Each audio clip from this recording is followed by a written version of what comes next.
Did you yank that? I was a Packers fan growing up, so. Have the Packers talked to you at all? Yeah, I met with them earlier. Formal or just scouts? Just scouts so far. Your dad is rooting for the Cowboys, though. Yeah, my dad is a Cowboys fan. I was named after the Cowboys. I have a younger half brother that he named Marcus after DeMarcus Ware on the Cowboys, so he's a really big Cowboys fan. How about the Drake catch? What was the aftermath? I mean, was the response to that crazy or not that crazy, or what was Yeah, it was incredible.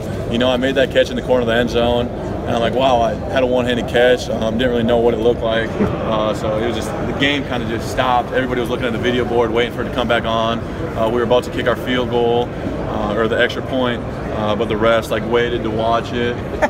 He looked over at Drake, and you saw them cheering, like clapping, just nodding that it was an incredible catch. And then just the media I got after that it was really cool. Did your phone blow up and people coming out of the woodwork to talk to you about it? Yeah, I was getting calls from high school buddies, just Facebook, Instagram, Twitter. That just was off the charts for the next few weeks. Wow. I'm sure he's answered a lot of questions about you, so let's return to him. Tell me about Jake Whitman. Oh yeah, Jake. He's an incredible player, a great athlete. We were locker buddies throughout my 4.5 years there, and there was nothing better than being next to him. You walk in, big old smile, gives me a hug. He's a day maker, that's for sure. I gotta ask about unicycling. Yeah, so started unicycling when I was probably 10, 12 years old. I was looking through a JC's Penny magazine around Christmas time, and I'm like, oh, you know, unicycling looks pretty cool. So I go to my mom, I told her I want a unicycle. She's like, well, your grandpa has a bunch of unicycles in his old shop, because my aunts and my grandpa used to ride in parades, and I didn't know about that at the time. So me and my cousin, who's about the same age as me, started learning how to ride it, and then we went around riding in parades with my aunts. So that was pretty cool. How long does it take to master this skill? Is it like a bicycle? Or yeah, it's kind of like a bike. Like right now, once you learn it, you kind of never forget how to ride it. It's like riding a bike. But yeah, it took me a while. I'd practice for like a little bit at a time. My grandpa said he'd give us $50 to whatever grandchild learned first. So I got a call from my grandpa. He said, you ride your unicycle yet?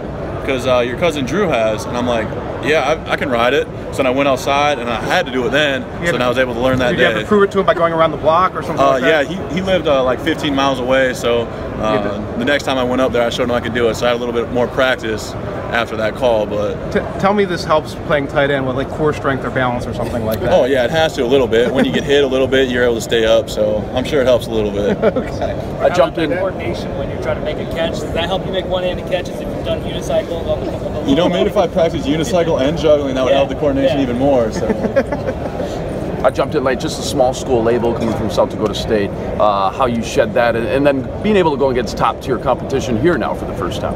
Yeah, that's one thing I want to prove here, that competition at the FCS level isn't, the gap is definitely closing. I'm excited to go out there and prove to the scouts that I can play, compete, and win at this level. I think there's a misunderstanding there from a lot of people who hear about South Dakota State and Carson Wentz last year, that the Dakotas are like this hinterlands where there's no football whatsoever. Is that like a misunderstanding, do you think? Yeah, it's definitely a misunderstanding. I played the Missouri Valley Football Conference, what I played in, has had some great players come out of it. I mean, David Johnson, the running back for the Cardinals, he was in that conference. Obviously Carson Wentz. You have people like Derek Rivers, who was drafted 3rd round, was playing for the Patriots until he had an injury. You just look around and there's so many of those players. They just might not have as much reputation in high school. They might be kind of late bloomers, but there's definitely great athletes and great prospects at the lower levels. It's fun to watch Zach Zenner. Yeah, Zach Zenner, he's a great player, hard-working dude. So seeing his success at the NFL. We also have Brian Whitman. He started this whole year for the Chiefs. And then Adam Vinatieri, one of the best kickers ever, was also a South Dakota State guy. Are you a Cowboys fan? Packers fan, but Cowboys are probably my second favorite team.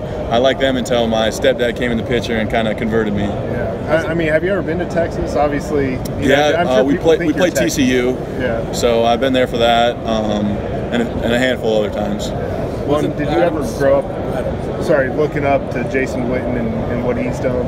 Yeah, obviously going to the NFL, I want to play as long as I can, and just the way he's molded his game, changed it throughout the years, getting older, taking care of his body. Obviously, that's what you want to do as an NFL player. So hopefully, I can follow in his footsteps. You were teammates with Adam Vinatieri's nephew. Okay. Yep.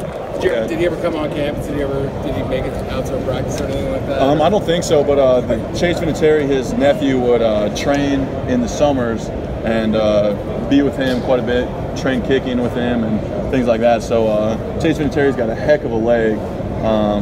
So if the scouts are busy, he'll be one person to watch as well from there. You had the Missouri game, and I think 2015, and the TCU game the next year, and so you faced a couple of these bigger teams with pro prospects on both sides. Like those tapes, do you think kind of open eyes maybe a little bit more than some of the other games, or do you think it's all relative? Yeah, I think one of my best games my junior year was my game against TCU, both in the pass game catching and run blocking. I think I did a great job on both sides. So yeah, I think when they watch that film, they'll be like, oh, okay, so he can do it there, he does it at the FCS level, he does it wherever he plays. So I think that's definitely a benefit for him. Did you go up against Nick DeLuca at all, much from North Dakota State? I mean, do you have any impressions of his game, what you've seen from him? Or? Yeah, I think I played him 6 times in my career. He's a really good player. He's a really good athlete. I think he'll do good at the next level. Just the tight end position in the NFL the past 3-5 years, really becoming kind of that mismatch position. Does that excite you as a tight end, and is that something that you think you can do, move around all over the field? Yeah, the tight end position has definitely changed over the last few years. Probably Rob Gronkowski helped with it, as long as the Tony Gonzalez's and other ones like that throughout the world. But yeah, it's super exciting. In college, I was able to play just about every position, line up in the backfield, slot, X, Z, and as well as a traditional in-hand or in-line tight end. So that definitely excites me. Mismatches in the red zone throughout the field. Bigger than the safeties, hope to be faster than the linebacker. So it's always exciting to go out there and know that your number could be called quite often. How do you ability to move around and line up in all those different spots? How do you think that helped prepare you for the next level? Yeah, I think it just helped prepare me, my football knowledge-wise, my football IQ, lining up in different positions. You have to kind of know what everybody's doing, because I could line up as a Z, I could line up as a W, the Y. So I have to kind of know what everybody's doing on the field. So I think that helped me learn. And then obviously, I don't have to just worry about what the linebackers and safeties are doing. I have to know what the corners are doing, the DNs. So I think it's just my football knowledge, being able to move around the field helped me. Not to give away too much of your scheme, but when you line up, would you have options based on like what you saw out on the field? Is that part of the offense that you guys ran up there that you would have to make adjustments once you were lined up? Yeah, depending on the coverage, we'd adjust our routes. If you saw 2 people blitzing from your side, you'd be a hot throw, you'd adjust your route that way. So we definitely had a lot of adjusts. We had checks, we could call one play, and if we didn't like the defense, we'd check to another play and things of that nature. Before, you've been compared to Kelsey in the past, and you said you did similar things as the move you saw with the Chiefs offense. Was that in terms of how they lined up and moved them around in different places, or just what do you mean by that? Yeah, things like that. We actually, would watch Kansas City film in meetings and take a play that they ran. When he comes underneath and they shovel past to him, we ran that play. Some of the over routes that he ran, we'd watch just to kind of see what he did, how he set up the defense, and things like that. So we'd watch that, and I think that helped me. Have you talked to Travis? Do you have a relationship? No, I've never talked to him. You talked about your versatility. Last year, you even had a rushing touchdown. What was like your thought process going into that play? Like, they're calling my number. Yeah, so that was the first drive against Southern Illinois, and I think I had like 7 touches that drive. The 7th one was my 17-yard rush, but we practiced it all week. I knew it was in the game plan, and right before that, it was like, so my 6th catch, I was pretty tired. I just got hit in the thigh. I'm like, all right, I might need one, because it was a long drive. I was getting tired. They called 12 personnel, which is the 2 tight end set. I'm like, okay, maybe I'll stay in one more play. And they called the formation. I'm like, oh, I know what the play is going to be before he even said it. So I kind of looked at the defense. I saw where they were lined up, and I'm like, this is going to work. So we ran it. I was able to score the touchdown. It was awesome. It was really cool. You're being discussed as the #1 tight end in a lot of circles in this draft. Do you get into that, kind of behind the scenes rankings, things like that? You see it. You'd be lying if I said I just avoided it completely. You get tagged in it in Twitter, on Facebook and stuff, but I don't really worry about it too much. My goal is to make a team and play in the NFL for a long time. You could be an undrafted free agent and do that, or you could be a first-round pick and not make a team for more than 2 years. So it's more for me just furthering my football abilities so I can make a team and stay on a team for a long time. So go ahead. Taking on that conversation on versatility, you're moving all around. At some point, too, in the NFL, tight ends, they have to block, and that's one of the major things that NFL teams want. What's the mentality like when you're lining out, you're catching passes, and you got to come in and block? Does it take a mentality shift, and what do you bring in that area in terms of blocking?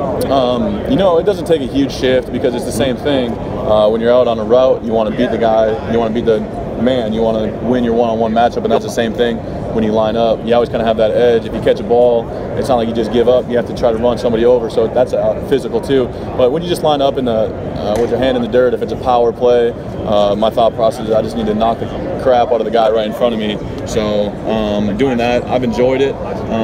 There's just a lot of times that the way the schemes worked, if I released on a route, even if it was a run play, the DN would step with me, would take him out of the play, and then a linebacker and safety would go with me. So I was able to block 3 people.